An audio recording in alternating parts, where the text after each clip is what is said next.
And you know who's angry out there right now is Vecna in Stranger Things. Have you caught up yet? Mm-mm. No? You know what? I was all set up to catch up, and we had a internet outage for almost 24 hours.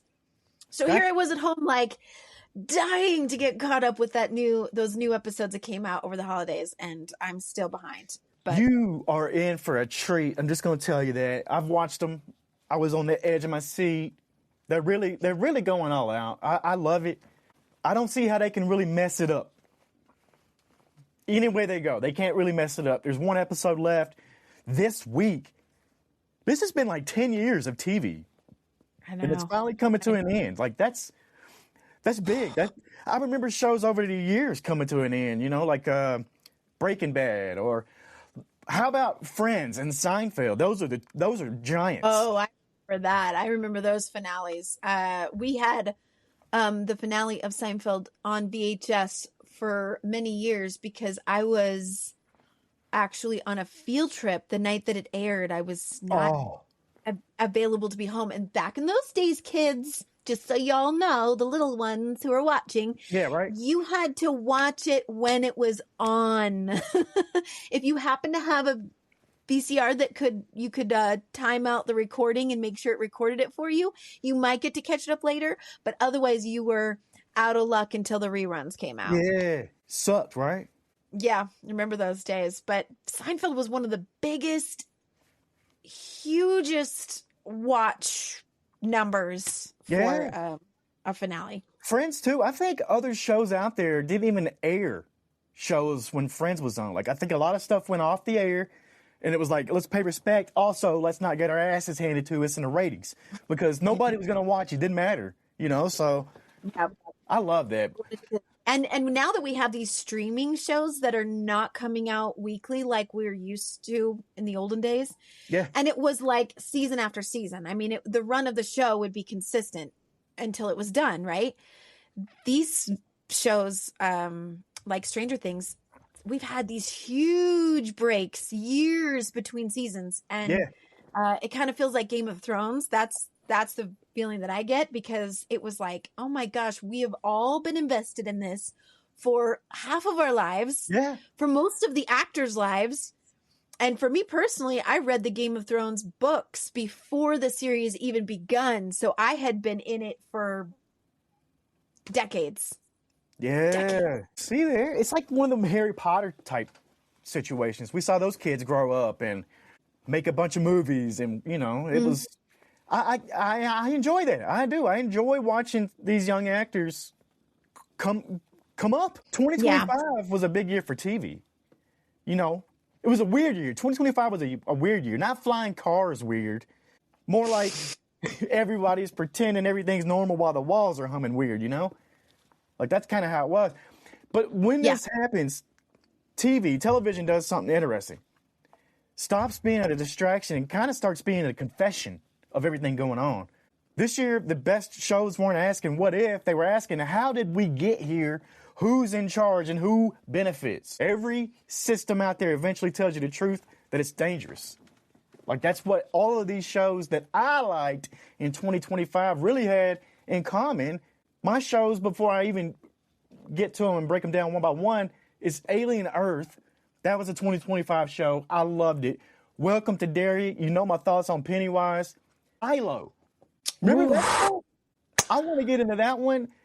Pluribus. Severance was 2025. That was almost a year ago, January 2025. We've got to do a whole rewatch of Severance on Parallel. I can't wait. We're going to put a pin in that one. Yeah.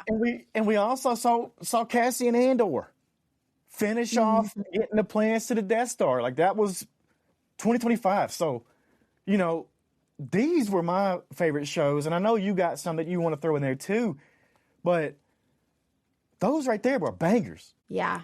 Yeah. A couple of those are on my list. I still have yet to see Alien Earth. So that's on my to be watched list, which I have plenty of to keep me busy over the winter. And Silo, one of my absolute favorites. But again, I read the books before that came out, which was called Wool, the first book. So, because wool is what they use to clean the camera, do the cleaning. Yep.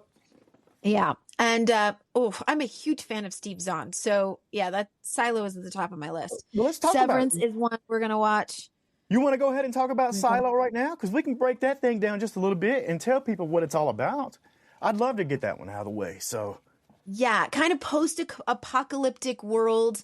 An entire civilization exists underground in a silo. Yeah. Which is incredibly huge. So it takes days to walk the staircase. There's one staircase that goes all the way down. And so at the very bottom, you have like people working in maintenance. So they're maintaining the machines and the generator that operate the entire silo. But they're told, this whole civilization, that they cannot exit the silo because the world is toxic out there.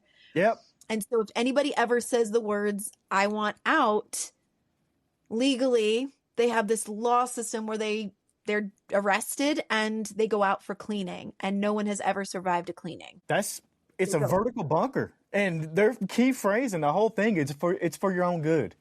And people don't get to question it, you know? There's no windows, no verified history. Curiosity is treated like a crime in this show. Mm-hmm. Sounds a little bit like parallels to real life, if you ask me. But we're not here for getting into the politics going on, because this show, though, really shows that a system can crumble. And if the society around you telling you curiosity is dangerous, you're not being protected, you're being managed. And that's what's happening here. Mm-hmm. You know, these people they're really being managed. And the fear, they don't have to be beaten into submission here. They just got to be convinced that to fear the outside world is worse than what they're living in. And it's and then it becomes this whole question of what's real and what is our government telling us that we don't know and why. And throughout the series, as it goes on, you start to question everything. You start to question, well, maybe the people who are in power were right all along, and maybe they had maybe there is no right way to make sure everybody stays safe. And in this world, the world that they're living in this post-apocalyptic world, it's kind of like one person's wrongdoing could mean the entire system breaks down. Yeah, and I think they're living through comfort. Because if everything works like it should, then they will be comfortable there. And if one part of it breaks, and that's why they're all so tattletale, really. Like, people are, they're ratting everybody out. It's like, oh, so-and-so is working up this plan and this and that. And it's so corrupt, but it works, but it doesn't. And you keep watching it, and it's a slow burn. I love that it's a slow burn. It's taken, how many seasons deep are they now? 2, 3? Ooh, I can't remember. There are a couple. They're doing a few years between seasons as well, because there was things like writer strikes and that in a way. Yep, and I love this show because it really does parallel the rest of the shows that I was going to talk about, and probably a lot of yours too. But the shows themselves, even Alien Earth, Welcome to Derry, they're not about monsters. They're about systems, corporations, governments, institutions, rules you don't agree to, histories you're not allowed to verify. And guess what? Every one of these stories lives in a controlled environment. You got a ship, a town, a bunker, silo, an office, and an empire. Those are the shows that I mentioned off the top. You think about all that. Isolation. Yeah, they're all different genres, but the same warning right there in your face. And that's what I'm saying. This is parallel to real society, I think, going on. And that's why we're looking at these TV shows as not distractions anymore. This isn't me getting distracted from the real world. It's me maybe tapping in even deeper, thinking, for sure. Oh my gosh. I know when I watch anything, I'm always applying it to, what does this mean about us as in humanity? Yeah. What does this mean about us as humans? And speaking of systems, one of my other favorite shows that I watched, a little miniseries, Death by Lightning. Okay. The story of it was the story of James Garfield, president. Yes. Everybody in this is excellent. Everybody. Nick Offerman is in it. He's fantastic. But I just happened upon it. I don't even remember why I clicked on it. It's not something I normally would try out, but it's one of those kinds of historical drama / a little bit of comedy, I think, here and there. But it's enough to make you realize that there's so much about our own history we were never told. James Garfield was like a footnote in our history books. He died a few months into pregnancy or into his presidency, right? So, 20th president, he was shot and then didn't die right away. So there was this sort of limbo period where they were like, our president is dying. What do we do? How do we handle this? The vice president wasn't really super capable of taking office, so people were worried. And I found myself, it's one of those that you watch and you start Googling, did this really happen? Is that real? There's a speech that he gives in the beginning that gets him elected that you're like, did that really happen? Was he up there to endorse somebody else and then he ended up, everybody voted for him because his speech was so amazing? So I highly recommend that one for anyone listening. So did you research? Was it historically accurate, or were there... I mean, for the most part, I think they take some liberties, obviously, with some creative choices. But it was a really good look and insight into who James Garfield was and his family, and how he really got to where he was. Yeah. And that even though he had such a short time as president, it was during a time when our country was really coming to some very important decisions about who we are as Americans. I think that was really, really important to emphasize. And I wish that he had more said about him in history books so that people would know all that. Yeah. What channel was this, or what streaming service? Do you remember? Netflix. Do you know? I just have to say, I think Netflix was killing it this year. With all the new shows they came out with. I think probably most of my favorite shows were on Netflix this year. That's a good question to pose to our listeners is, what is your favorite streaming service? Which one did you watch the most? Mine come from a variety of different sources. Alien Earth, the next one I want to talk about. Alien Earth is FX, or I guess Hulu now, right? Like, so was it at Disney? Yeah. You know? Yep. Alien all wrapped Earth, up in that package. Mm-hmm. Yeah. And you know how big of an Alien fan I am. Like, that's, if you ask me what is the scariest movie out there, it's got to be Alien. And I know people are like, oh, no, let's start a big debate here. Let me tell you why. It's because it's isolation. You're in space. You got nowhere to go. And there's this perfect organism hunting you. You're not going to win. It's one of those that you're like sitting at home. You're thinking, if I was in that situation, I'm gone. You know, there's no way out. I'm done. And that's why Alien always hit me like that. It was terrifying. And it's the scariest movie ever if you can put yourself into those characters' shoes, per se, their spacesuits or whatever you want to call it. Alien Earth took us back to that same type of way. I'm not going to do spoilers, but Alien finally comes home. That alone should make you feel uncomfortable. The show, it understands something the franchise has always known at its core. The xenomorph isn't the villain. The corporation is. And that's where I go again. It's real society stuff. It's, you know, the fact that every alien story eventually ends the same way. It's somebody in a boardroom decided that your life was acceptable as a loss. You know, like it's fed to mother. Yeah. It's fed to all of them.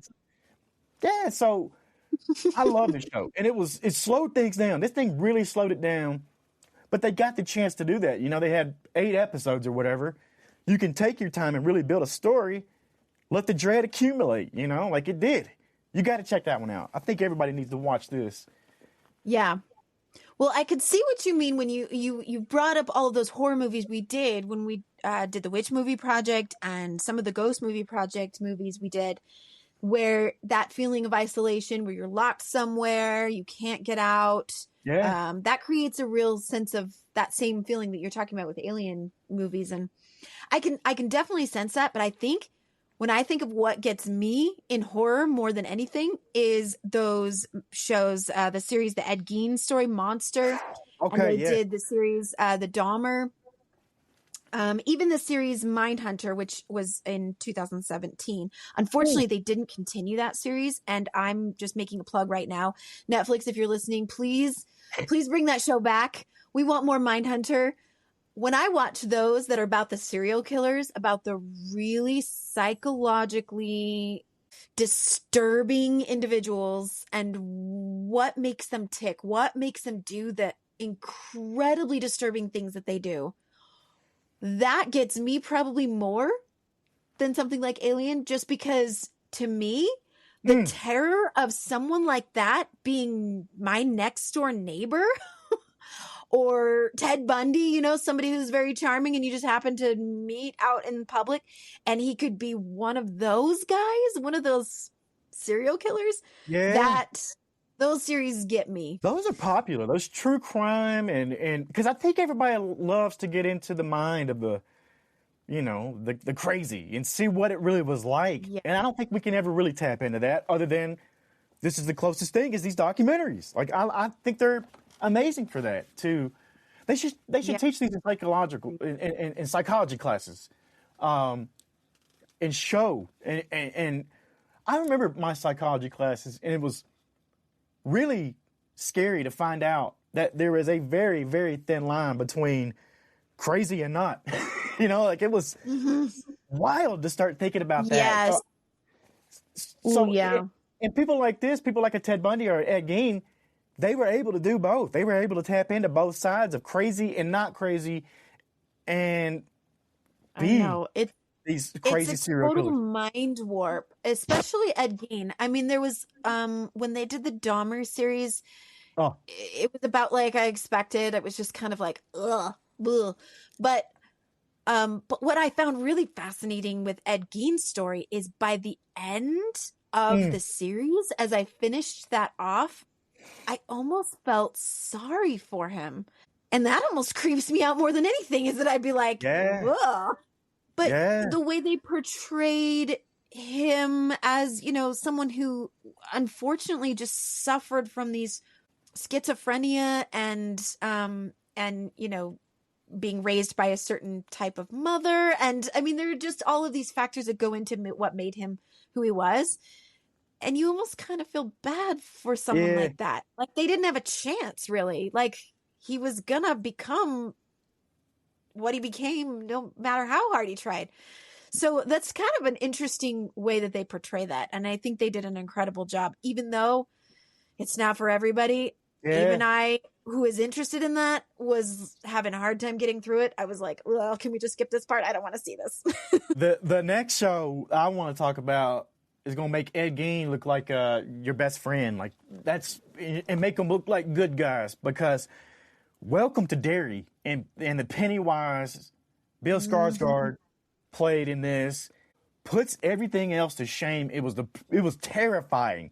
The entire season was, and I know we're talking about real life versus a Stephen King work, you know, but they have taken this thing, I'm talking to the top tier. Like it is upper echelons of horror.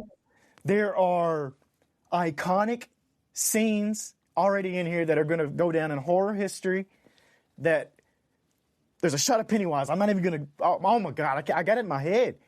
But this show, they've kind of figured out how to weave all this together. All the King-verse, Stephen King-verse, and all of the it stuff. They figured out how to tie this together and fill in a lot of gaps.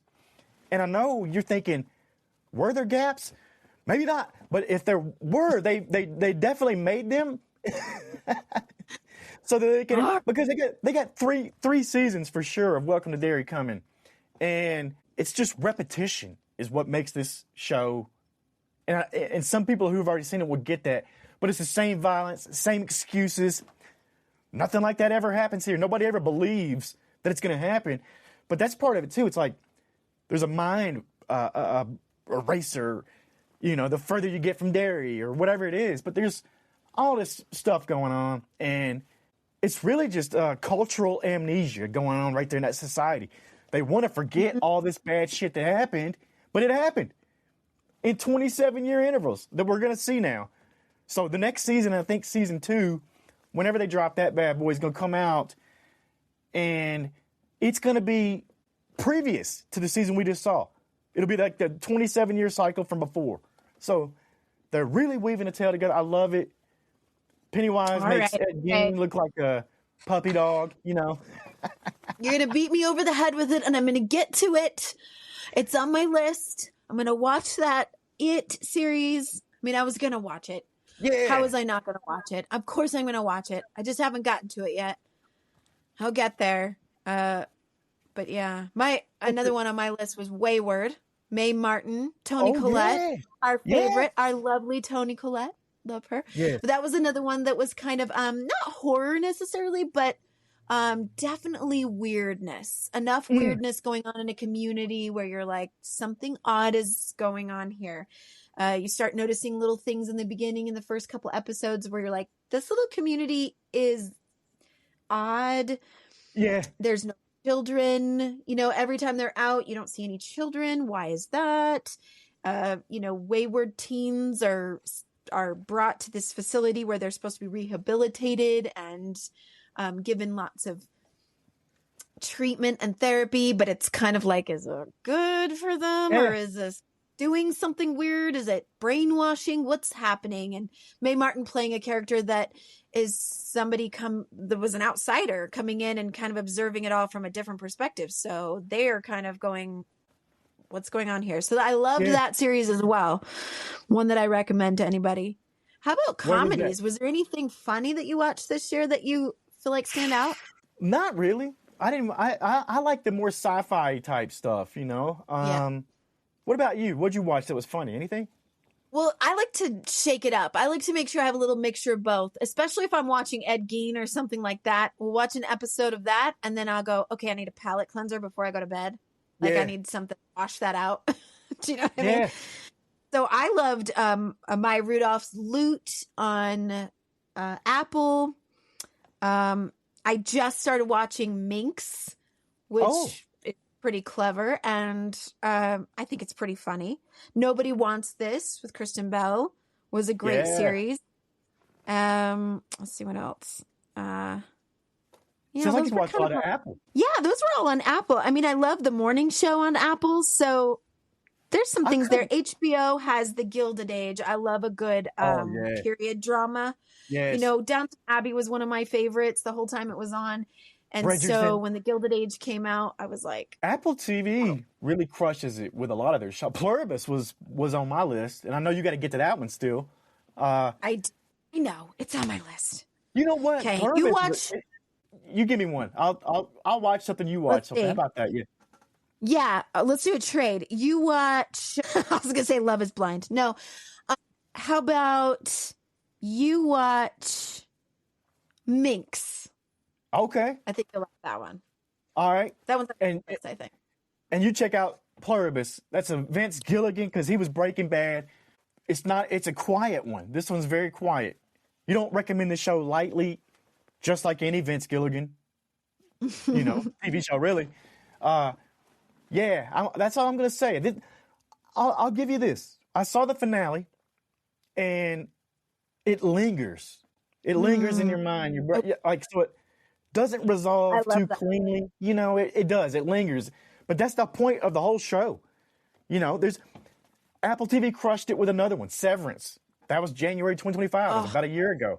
And it was, season 2? It's one I'm still thinking about almost daily. The whole concept of the idea of balance between work life and home life. And then what is society really doing to us that we've come to a place where we need something like that? Because we are basically slaves to the man. Yep. So there's a lot we can discuss about Severance. It's this whole show is just an HR manual with a horror budget. Like, that's what it is. It's the work is mysterious and important. Very mysterious and important. I got to tell you something, and I might get taken out tonight after I say this, but I worked at Apple. There's not a lot of difference in what you see in Severance. Like, it feels... It does. It feels like... we're not going to tell you why you're doing this, but click this button every 2 hours. And then turn this crank. And if you don't, someone might die, but we won't, but we're not going to tell you whether they do or not. We're not going to tell you. But it is. Working at Apple Music was a lot. Even the offices, I worked there during COVID, but did start going in. It felt very much like what you saw in Severance. I was like, Okay. Watching that show, feeling uncomfortable, I was like, wait a minute, I know Bert. Wait No, a I'm kidding. minute. You know I what didn't actually. I do miss about a job, and I've never really worked in kind of a corporate office quite like that. But I will say that when I watched it, I thought, I mean, they bring in a waffle cart once in a while when you do a good job. I wouldn't mind somebody doing that for me when I work for myself. I don't ever reward myself with a waffle cart or a band playing when you finally meet your goal and somebody brings a marching band in. I'm like, that can't be that bad. Nah, absolutely not. I don't think I ever got a. They never brought a marching band in for me, but that'd have been pretty cool. Like, yeah, you know what? They didn't do a lot. I think everybody should get something.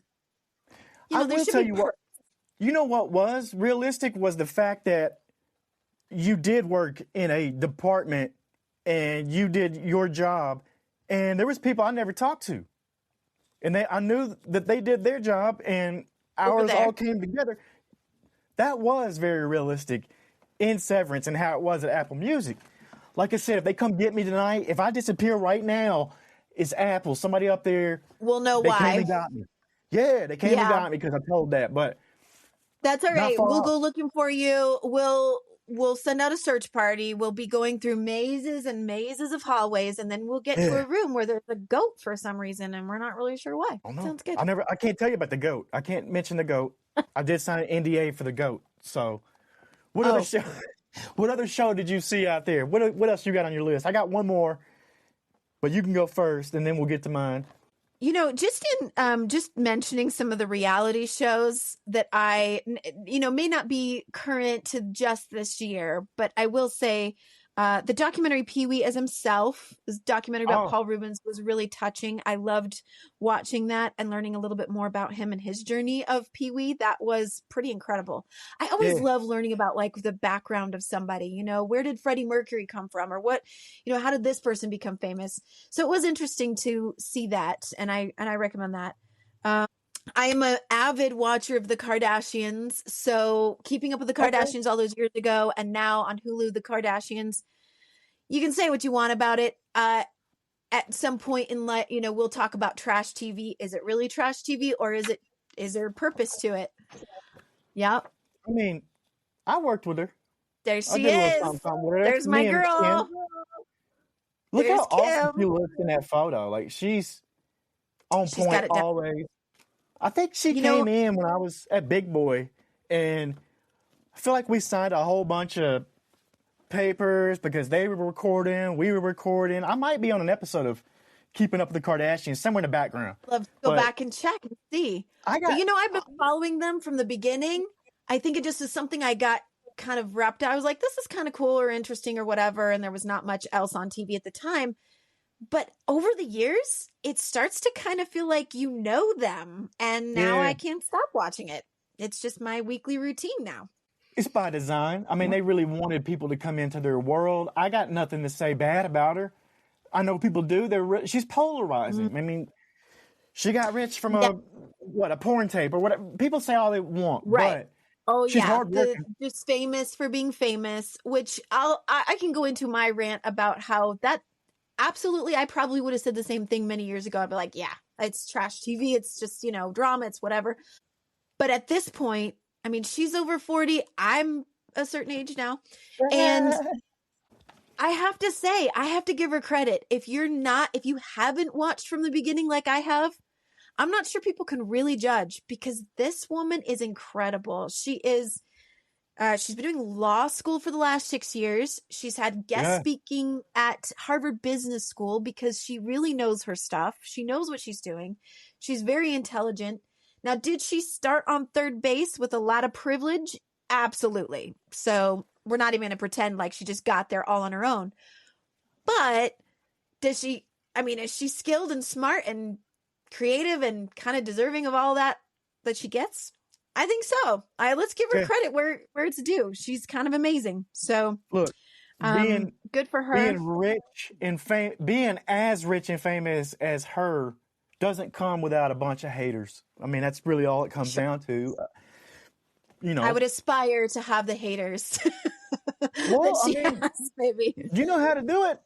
You just got to make a sex tape, let somebody find it, and then work your way up from there. Let Ryan Seacrest and then host and produce your show.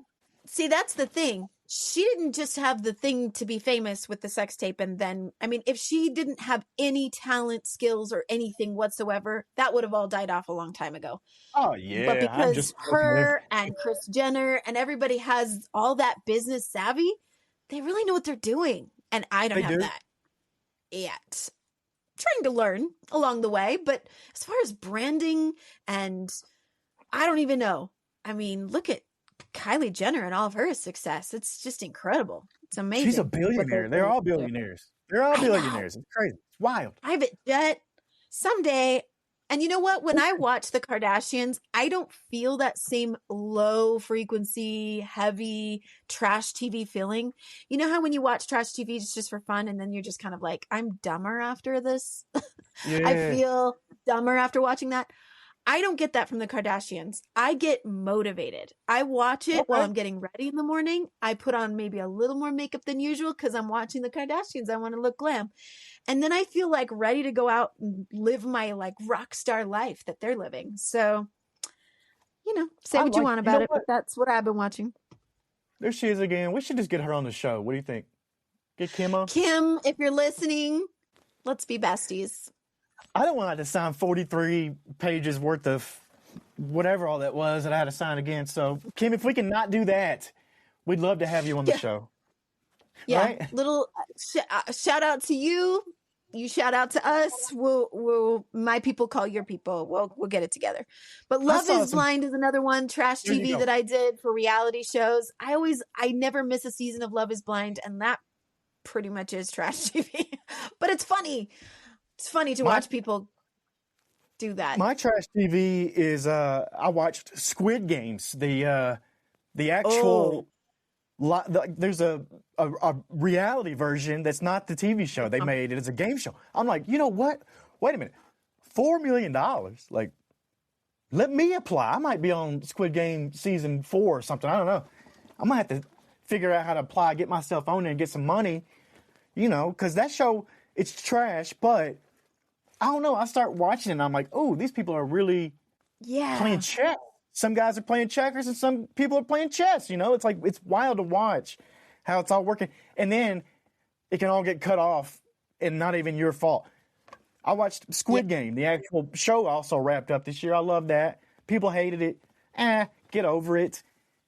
Andor was my only last show that I really wanted to get into, but you know, it was the one that Cassian Andor finally fills that gap between episode 4 and 5 or whatever, you know, and he gets the Death Star schematics, but we take this journey with this bum.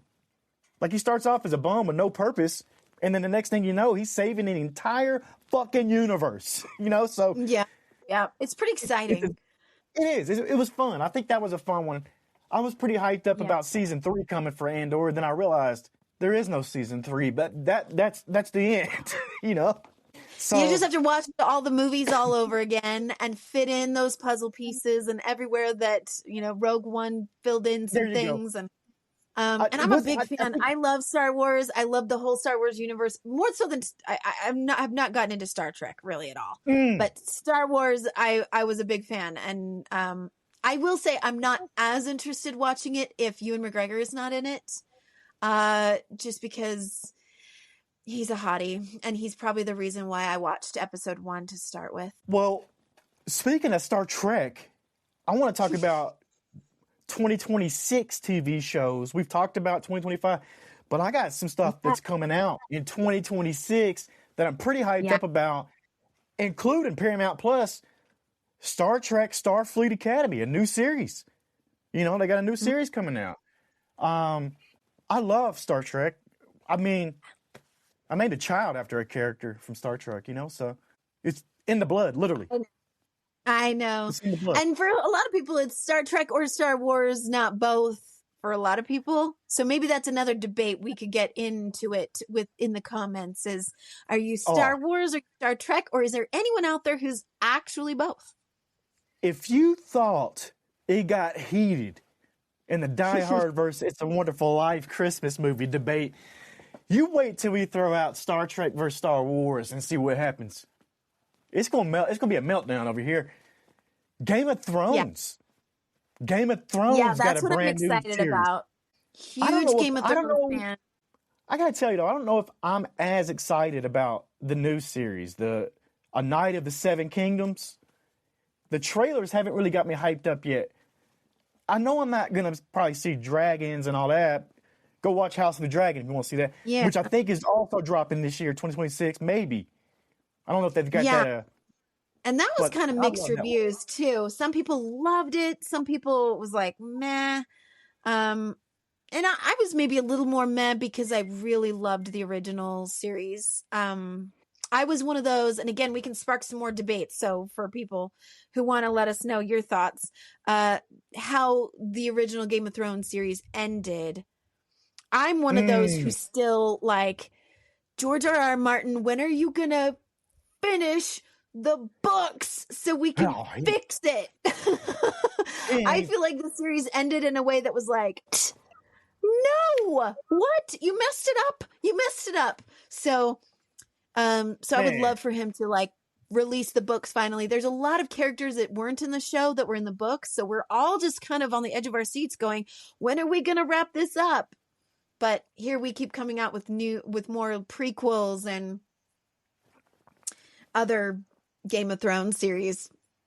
You know that guy's never finishing that damn book. I know. I got another one I'm excited about coming out on Peacock.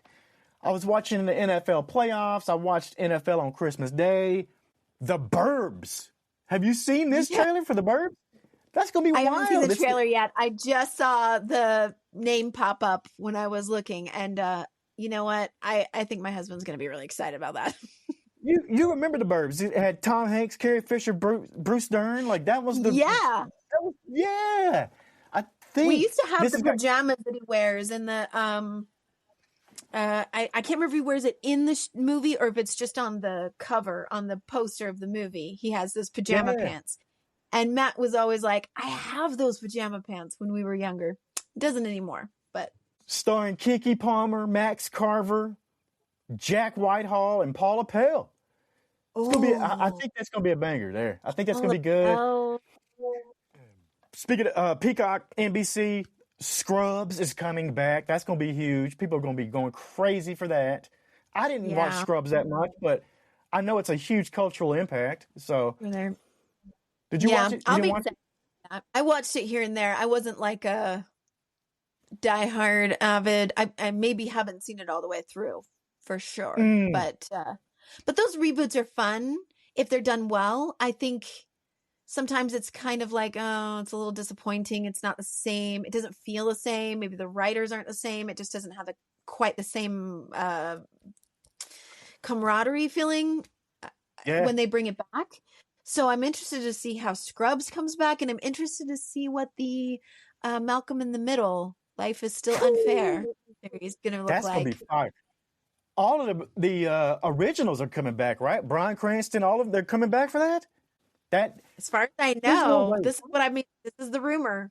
There's no way they can go wrong with that. Like, none of them probably need to come back and do that show. So they're coming back because maybe they all came together and said, it's time. Like, let's do this. They all want to do it. Awesome. I think that'd be amazing. I want to see where they all end up. Give me some hope that my wild, feral young boys are going to make it in the adult world, no matter what happens now. And Netflix has Bridgerton season 4, part 1 and 2 dropping. That's going to be big for your period, TV series watching people out there. That's going to be a big one.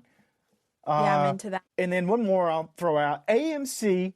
I love AMC Plus and Shudder and all that. Joe Bob Briggs. But they got a show out there called Dark Winds. And it's a Navajo tribal police force, basically. It's wild. It's a good show. That one's coming out with a new season. You don't want to miss that one either. What else you got? You got any more shows before we wrap this thing up and what we got looking forward to in 2026? That pretty much covers it. I'm excited for all of the returning shows that are picking up a new season and coming out, things that we've been watching. And yeah, and I've got a lot of catching up to do. I hate to say it, but I just did not get all the things watched in 2025 that I wanted to.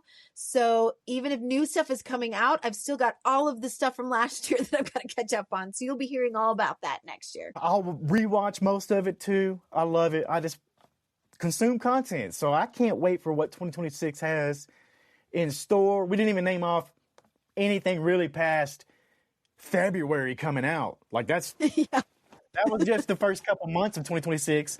So the rest of that year, we'll be here talking. We'll be right here talking about the hottest shows coming out, the stuff that's the most fun. We'll be breaking Stranger Things down season 5 because it's going to be over with here soon. Sadly, my heart hurt a little bit when I said that. Hurry and finish it up so you can join us here and we can talk about it together. You can let us know your thoughts too. That's it right here. Just Blane Coco, Parallel Frequencies. We'll see you next time.